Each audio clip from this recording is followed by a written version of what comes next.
अक्सर लोगों का कहना यह होता है कि हम नेगेटिव न्यूज बहुत दिखाते हैं, समाज में सिर्फ हमें बुराइयां दिखाई देती हैं। लेकिन आज आपको एक खुशखबरी देंगे। खुशखबरी ये देंगे कि देश में 20 से 28 लाख लोग ऐसे हैं जिनकी जिंदगी में सुकून आ गया है। हाँ, अच्छे दिन नहीं आए लेकिन सुकून जरूर आ गया है। अब वे आराम से घर पर बैठ सकते हैं और कोई चिंता नहीं होगी। आराम से ताली थाली बजाइए, आराम से नए नए टास्क पूरे कीजिए और मोदी जी की मन की बात सुनिए। नमस्कार, मेरा नाम है धारण और आज आपको बेरोजगारी के फायदे बताने वाला हूं। बेरोजगारी बेरोजगारी के नए आंकड़े आए हैं। CMI, centre for monitoring Indian economy, एक संस्थान है जो कि हर महीने बेरोजगारी के आंकड़े निकालती रहती है। बड़ा ही फालतू का काम करती है क्योंकि जनता देखती नहीं है। बेरोजगारी देश के शहरों में पिछले 2 महीनों में बेरोजगारी बढ़ गई है। इसके फायदे ये हैं कि अब ज्यादा लोग मोदी जी की मन की बात सुन सकते हैं और ज्यादा लोगों के पास अच्छी टीआरपी देने का मौका है। ज्यादा टीवी देख सकेंगे, ज्यादा अर्नब के, अंजना के, सुधीर के शोज देख सकेंगे और अच्छे से अपनी फैमिली के साथ समय बिता सकेंगे। मानसिक शांति मिल जाएगी। बेरोजगारी है कितनी? बेरोजगारी इस वक्त देश में 7.4% से बढ़ के 8.3% हो गई है। बड़ा अच्छा खासा उछाल है। और जुलाई से लेकर अगस्त तक करीब 28 लाख लोगों की, 1.8 मिलियन लोगों की जॉब चली गई है। यह बहुत बड़ा नंबर नहीं है। जहां देश के 135 करोड़ लोग हैं उसमें 28 लाख लोगों की जॉब भी चले जाए तो क्या होगा? ऐसा वक्त आपको बताते हुए बिल्कुल मिल जाएंगे। लेकिन आपको यह समझने की जरूरत है कि जब एक देश में 8.3% की बेरोजगारी हो तो उस देश का ग्रोथ रेट कैसा होगा, उस देश की इकोनॉमिक एफिशिएंसी कैसी होगी। हालांकि इस देश में पत्रकारिता का स्पेस बचा नहीं है, इसीलिए हमें सरकाज़म से यानी कि कटाक्ष से, व्यंग से शुरुआत करनी पड़ रही है। अगर आपको व्यंग भी ना समझ में आए तो आपका कुछ नहीं किया जा सकता। आपको यह समझने की जरूरत है, जब देश में 8.3% की बेरोजगारी हो और उस देश की जनता गाय, गौमूत्र, राम मंदिर पर वोट कर रही हो तो उस देश का होगा क्या?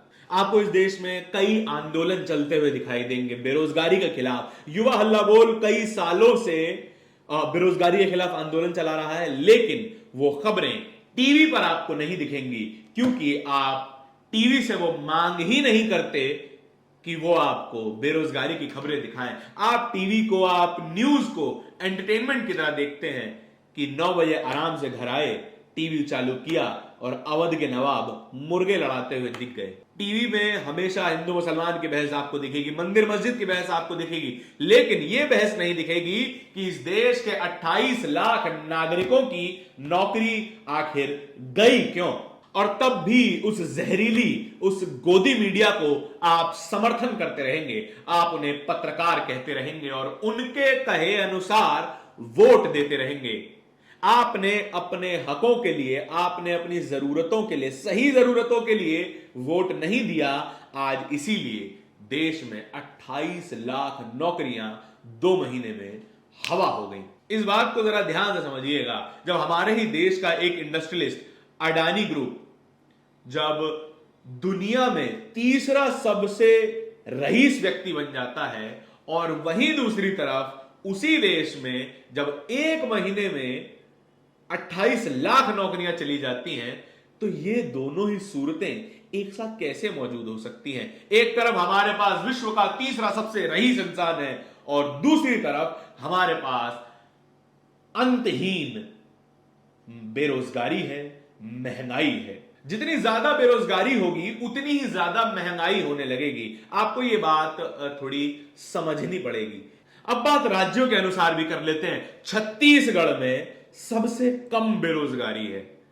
सबसे कम बेरोजगारी है छत्तीसगढ़ में, जहां भाजपा की सरकार नहीं है। छत्तीसगढ़ में भाजपा की सरकार नहीं है, तब वहां पर सबसे कम बेरोजगारी है। और सबसे ज्यादा बेरोजगारी कहां पर है?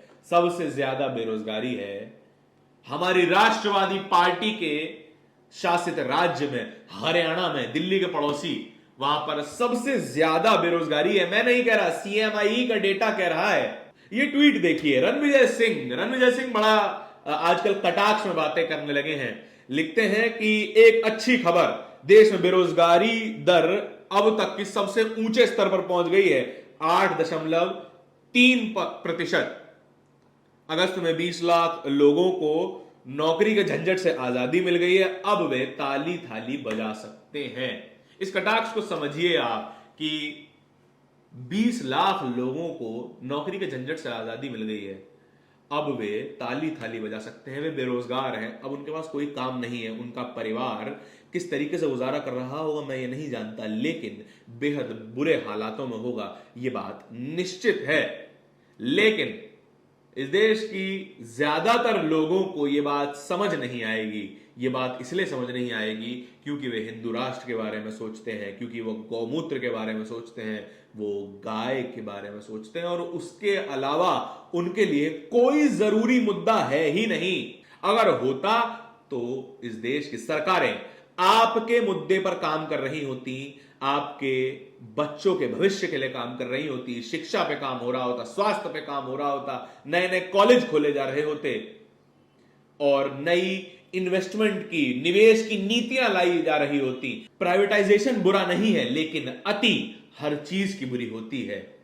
प्राइवेटाइजेशन से आप रोजगार पैदा करने के लक्ष्य से काम करें प्राइवेटाइजेशन पर, तो वो बेहतर हो सकता है। लेकिन जब आप कंपनियां बेचकर पूंजी बनाने के नजरिए से प्राइवेटाइजेशन पे काम करेंगे तो वो बेहद ही घातक होगा, क्योंकि कंपनियां अपने फायदे के लिए चलती हैं और सरकारी कंपनियां जनता के फायदे के लिए चलती हैं। इस बात को आपको समझना होगा और इसी मुद्दों पर, अपने जरूरी मुद्दों पर वोट देना होगा। हम नहीं जानते आप किसको वोट करेंगे, हम नहीं चाहते कि हम आपको बताएं कि आप किसको वोट करें, हम सिर्फ ये बताते हैं कि आपको वोट किस तरीके से करना चाहिए। आपको वोट उन मुद्दों पर करना चाहिए जिन मुद्दों से आपकी जिंदगी पर फर्क पड़ता है, बेरोजगारी से आपकी जिंदगी पर फर्क पड़ता है, और आपको यह बात समझनी होगी और इस पर वोट करना होगा, तभी यह तस्वीर बदली जा सकेगी।